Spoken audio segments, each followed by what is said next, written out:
இறையேசுவில் பிரியமான அன்பு சகோதர சகோதரிகளே, விவிலியம் அறிவோம் பகுதியில் இன்று நாம் காண இருப்பது எண்ணிக்கை நூல் பற்றிய விளக்கம். எண்ணிக்கை நூல் என்பது இஸ்ரவேல் மக்கள் சீனாய் மலையில் இருந்து வாக்குத்தத்த தேசத்தின் எல்லை வரை செய்த பயணத்தையும் மற்றும் தேவனுடைய வாக்குறுதியையும் மனிதரின் அவநம்பிக்கையும் பற்றி கற்பிக்கின்றது. இந்த நூல் 36 அதிகாரங்களை உள்ளடக்கியுள்ளன. அவை 6 பிரிவுகளாக பிரிக்கப்பட்டுள்ளன. முதல் பிரிவு மக்கள் கணக்கெடுப்பு, அதிகாரங்கள் 1 முதல் 4. இந்த பகுதியில் தேவன் இஸ்ரவேல் மக்களின் எண்ணிக்கையை கணக்கிட சொல்கின்றார். இது ஒரு இராணுவத்திற்கான தயார் நடவடிக்கையாகும்.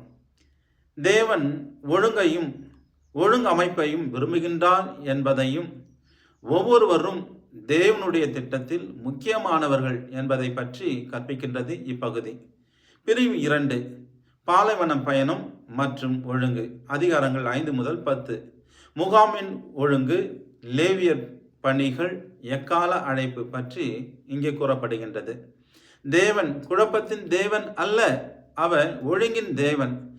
தேவன் மக்களை சரியான பாதையில் வழிநடத்துகின்றார் என்பதை இப்பகுதி கற்பிக்கின்றது. பிரிவு 3 இஸ்ரவேலின் மக்களின் முறுமுறுப்பும் மற்றும் கிளர்ச்சியும், அதிகாரங்கள் 11 முதல் 14. மக்கள் உணவு குறித்து முறுமுறுக்கின்றார்கள். தேவனை நம்பாமல் வாக்குத்தத்த தேசத்தில் செல்ல மறுக்கின்றார்கள். நம்பிக்கையின்மையும் பயமும் முறுமுறுப்பும் தேவனுடைய ஆசீர்வாதங்களை தடுக்கின்றன. இதன் விளைவாக அவர்கள் 40 ஆண்டுகள் பாலை நிலத்தில் அலைந்து திரிந்தார்கள் என்பதை இப்பகுதி கற்பிக்கின்றது.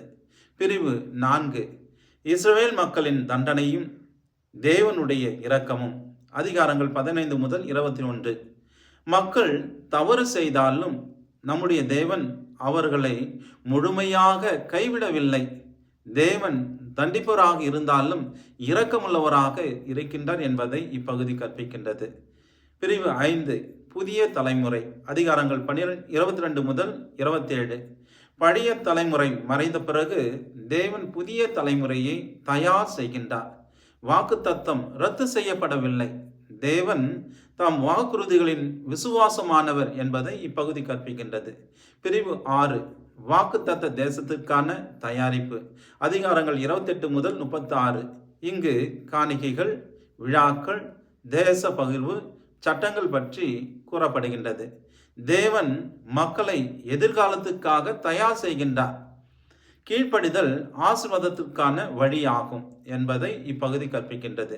ஆகவே எண்ணிக்கை நூலின் மைய செய்தி என்னவென்றால், மனிதன் பல நேரங்களில் நம்பிக்கையற்றவனானாலும் தேவன் விசுவாசமானவர், வாக்கு மாறாதவர். தேவன் தம் வாக்குறுதிகளை நினைவு கூறுகின்றார் என்பதை மைய செய்தியாக தருகின்றது. இதன் வழியாக நாம் பெறும் பாடம், நம்முடைய வாழ்க்கையில் முறுமுறுப்பை விட நம்பிக்கையை தேர்வு செய்வோம். பயத்தை விட தேவனை நம்புவோம். தேவன் நடத்தும் வழியில் கீழ்ப்படிந்து நடந்தால் இறை ஆசி நிறைவாக நமக்கு கிடைக்கும் என்பதை எண்ணிக்கை நூல் நமக்கு விளக்கி சொல்கின்றது. ஆகவே இறை வழியில் நடப்போம், இறைவனுடைய ஆசீர்வாதங்களை பெறுவோம். எல்லாம் வல்ல அன்பு இறைவன், தந்தை, மகன், தூய ஆவியார் உங்களை ஆசீர்வதிப்பாராக.